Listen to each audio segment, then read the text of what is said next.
वैसे तो आप सब लोगों को गरुड़ पुराण के बारे में पता है। आज की कहानी है गरुड़ पुराण से मृत्यु के बाद प्रेत योनि का पहला दिन।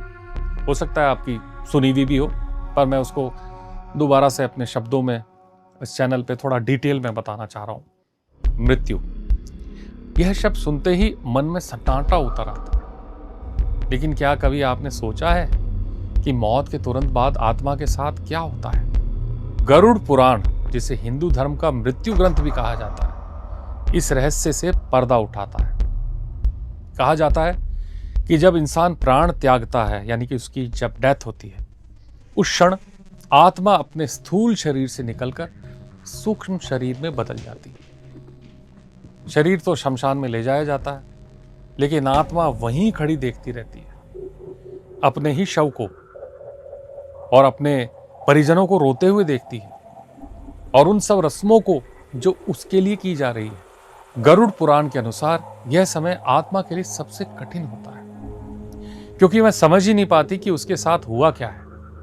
उसे प्यास लगती है, भूख सताती है, लेकिन कोई उसे देख नहीं पाता, कोई उसकी बात नहीं सुन पाता। बस वो एक छाया की तरह इधर उधर भटकती रहती है। मृत्यु के पहले दिन आत्मा प्रेत रूप धारण करती है।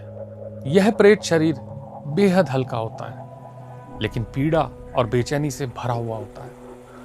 आत्मा देखती है कि परिवार वाले शोक में डूबे हैं, लेकिन वही आत्मा उन सबके बीच रहकर भी उनसे बात नहीं कर सकती। यह मौन यातना प्रेत के लिए असहनीय होती है। कहा जाता है कि मृत्यु के बाद 13 दिन इसी प्रेत योनि में आत्मा को बिताने होते हैं। पहले दिन ही यमदूत आत्मा को घेरे रहते हैं।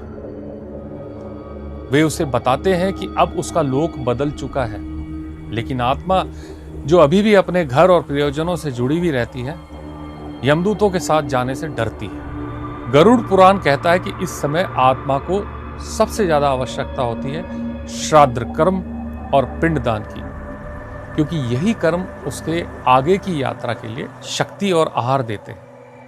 बिना इन कर्मों के आत्मा भूखी प्यासी भटकती रहती है। पहले दिन की रात आत्मा का डर और भी बढ़ जाता है, क्योंकि अब उसे पता चलता है कि वह जीवित ही नहीं रही। जिन लोगों के बीच वह कल तक बोलती चलती थी, आज वे उसकी ओर देखकर बस आंसू बहा रहे हैं। यह बोध, यह अनुभूति आत्मा को बेचैन कर देती है। और यही कारण है कि हिंदू धर्म में मृत्यु के तुरंत बाद मंत्रोच्चार और प्रार्थनाएं की जाती है, ताकि आत्मा को मार्गदर्शन मिले और वह प्रेत योनि की अंधकारमयी यात्रा में अकेली न भटके। गरुड़ पुराण इस पूरे अनुभव को विस्तार से समझाता है।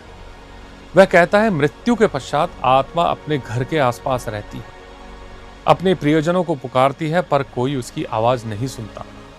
यही मौन पुकार ही उसकी प्रेत अवस्था होती है।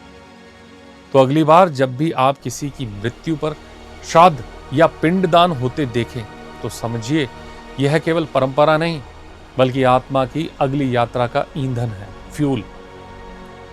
मृत्यु अंत नहीं है, बल्कि एक और अध्याय की शुरुआत है। यह था गरुड़ पुराण का पहला रहस्य, मृत्यु के बाद आत्मा का पहला दिन। अगर आपको यह एपिसोड पसंद आया तो वाइडकास्ट चैनल को सब्सक्राइब करना ना भूलें। वीडियो को लाइक करें और शेयर करें, और अपनी राय कमेंट में जरूर बताएं। हमारे चैनल पर और भी रहस्यमयी पौराणिक कथाएं, भूत प्रेत, आध्यात्मिक ज्ञान के वीडियो हर हफ्ते आते रहते हैं। आपके सब्सक्रिप्शन से हमें और कंटेंट बनाने की प्रेरणा मिलती है। तो अभी सब्सक्राइब करें, शेयर करें और कमेंट में बताएं कि अगली बार आप कौन सा प्रसंग सुनना चाहते हैं। Thank you.